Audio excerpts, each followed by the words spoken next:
I don't want to feel safe. I want to be safe. I want to be able to protect myself. I want other people to be able to protect themselves. And going into a gun-free zone is definitely not the way to protect anybody. There's a whole list of places where killers have actually targeted the places where people can't protect themselves.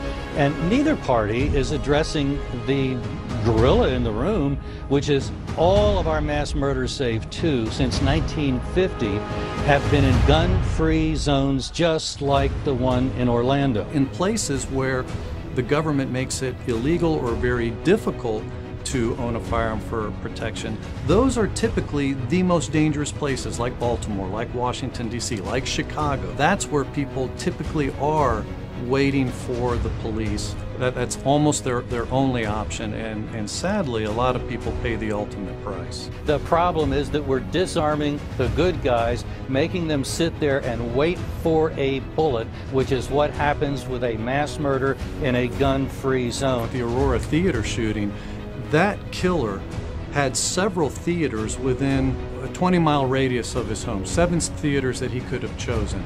He didn't go to the biggest theater, he didn't go to the closest theater.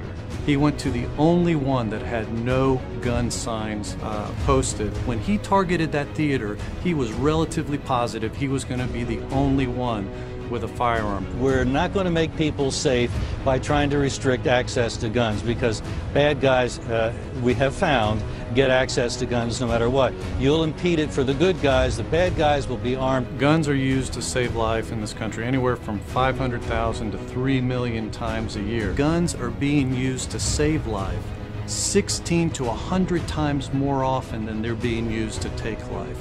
They are safety only in the minds of those politicians who think it's a good idea, but they don't work, and they have failed for decades. So it's the intended victims who really are the first responders. Ultimately, people have to be prepared to protect themselves.